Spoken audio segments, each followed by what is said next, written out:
golongan kedua tadi itu gitu. Jadi kalau dalam hal pertanyaan kakak tadi masalah kepantasan, itu saya rasa bukan kepantasan, dia lebih ke memang sudah ada porsi hukumnya. Jadi kalau antara suami istri tadi sudah punya anak, lantas si suami istri tadi meninggal, maka yang menjadi ahli waris satu-satunya adalah anak. Seperti yang kakak contohkan, apabila anak tadi masih di bawah umur, tetap anak yang mendapat haknya, cuma untuk kepentingan hak si anak haruslah salah satu keluarga mendapat izin atau sebuah penetapan ya dari pengadilan menyatakan dialah sebagai wali asuh atau wali pengganti orang tua untuk kepentingan anak tadi, baik secara hukum maupun yang sosial. Karena apa? Anak tadi itu masih di bawah umur seperti itu. Jadi itu orang yang mendapatkan hak itu bukan mudah. Ada syaratnya. Ada syaratnya. Bolehkah kakek dari pihak bapaknya? Boleh. Bolehkah dari pihak mamanya? Boleh. Sepanjang yang menjadi hak asuh ini sudah dilihat oleh hakim bahwasannya dia pantas untuk menjadi wali asuh kepada anaknya. Misalnya yang dapat wali asuh itu misalnya boros,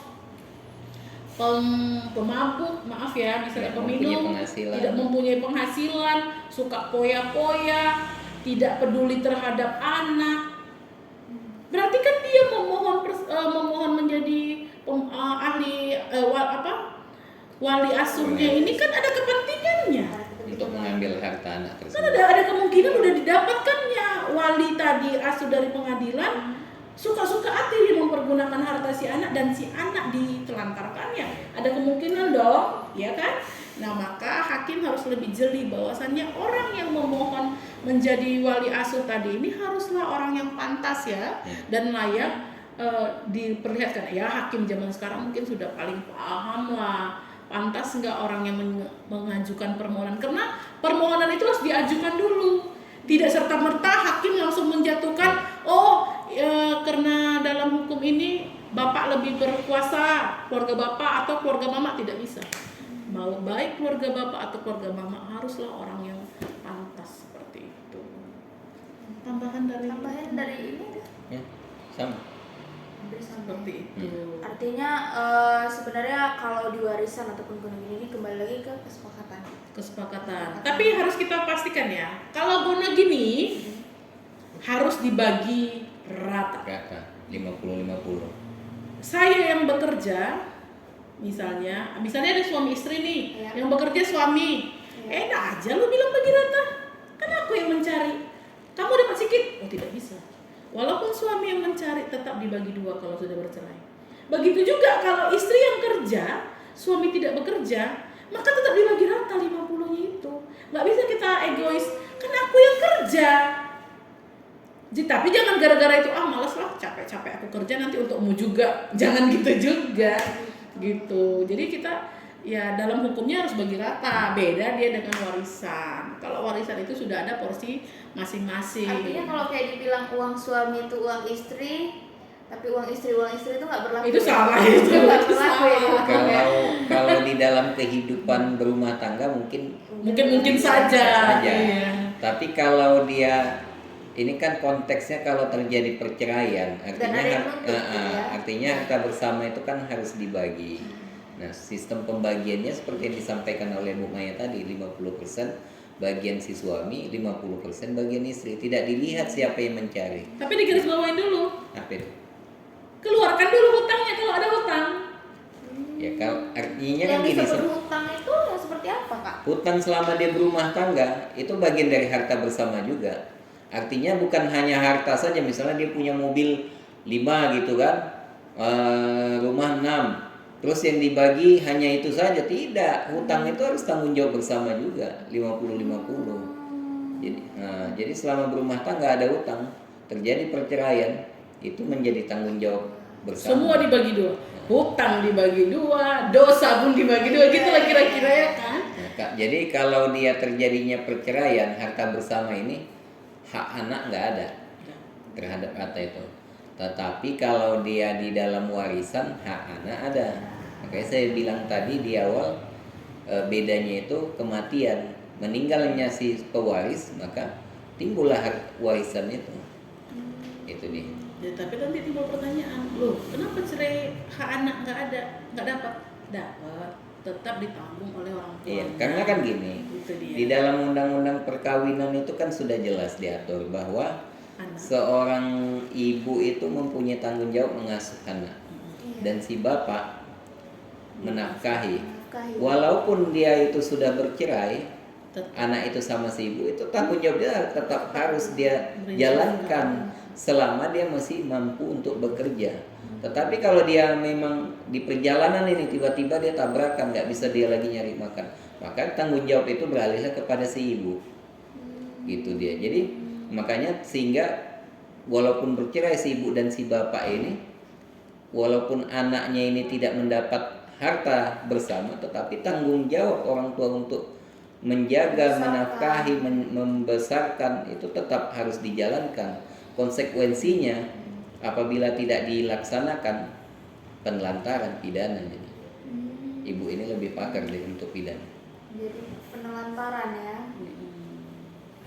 Artinya walaupun anak ini tidak secara resmi tertulis atas hartanya, tetapi tanggung jawab secara moral ya, kalau bilang tanggung jawab dan juga pengasuhan gitu ya, itu harus tetap didapatkan oleh anak. Harus dong.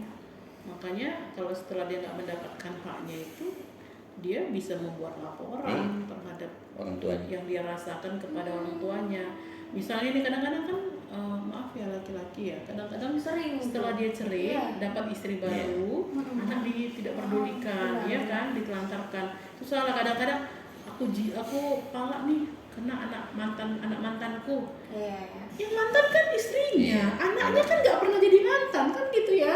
Makanya untuk perempuan yang jadi bini kedua jangan egois ya kan. Iya. Kasihan suaminya nanti Iya. dilaporkan secara pidana. Bukan hanya secara pidana, kalau memang dia cinta kan gitu kan. Artinya kan kalau dia cinta terhadap pasangannya, dia kan mau selamat dunia akhirat. Iya. Masa sih ya dia mau hanya dunia saja terus dia biarkan, karena kan tanggung jawab kita sebagai manusia kan nggak hanya dunia. Oke, di dunia Ya. ada pidana, di akhiratnya Benar. bagaimana? Jadi banyak juga tuh saya temui case kayak misalnya mereka bercerai akhirnya jadi single parent, masih istrinya ini meskipun dia tidak menafkahi anaknya gitu. Ya Ya mungkin kalau ada yang dia melaporkan kabar dia aja ke kita, Iya, biar ya. kita sebutkan laporan ya kan. walaupun ibaratnya dia ikhlas lah secara dunia gitu ya, dia suaminya seperti itu, tapi di akhirat tuh akan dipertanggungjawabkan. Sebenarnya gini, kalau mantan istri dia tidak bisa bilang dia tidak ikhlas. Ya Iya. sudah tidak ada hubungan lagi, dia nggak bisa berkeras. Cuma yang bisa dia perjuangkan adalah hak si anaknya, gitu loh. Jadi kalau misalnya si ibu dijatuhkan sebagai orang yang dapat hak asuh terhadap anaknya, ya kesempatan ibu juga dapat rezeki. Kenapa saya bilang dapat rezeki? Dengan dia mengasuh anak, dia kan dapat bulanan tuh dari mantan suaminya. Dia yang pintar-pintar mengolah.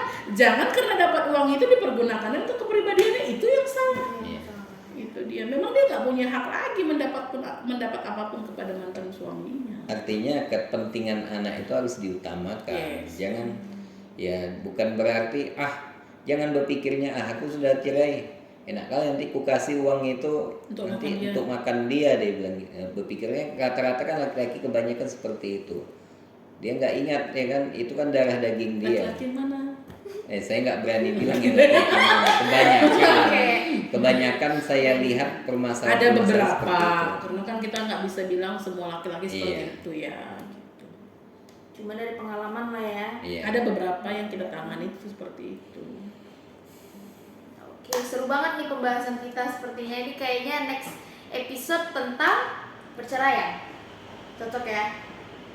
Perceraian dan perkawinan dalam hukum. Oke, Sesuai kebutuhan penonton aja. Makanya maunya kemana nih? Iya, Nah, makanya penonton jangan hanya nonton, komen kan Misalnya, gitu. aku ada penasaran nih, ada yang belum bisa terjawab, komen aja. Tanyakan ya, nanti kita Iya. jawab di video selanjutnya. Oke, itu aja. Terima kasih buat Bang Iqbal, Kak Maya udah mau bikin konten di YouTube channel kita. Buat Jangan lupa minum kalian, Cleo.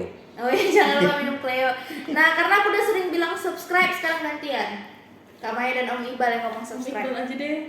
Saya R-nya kurang, jadi nggak paham. Jangan lupa untuk untuk like, subscribe dan komen di YouTube Daud Saga dan segalanya, dan kaliannya juga yang untuk memerlukan pemahaman hukum. Nomor handphone ibu biar Nanti nomor handphone kita buat di sini. Tahu penonton mau apa kan konsultasi. Boleh langsung. Oke, itu aja. Terima kasih. Bye.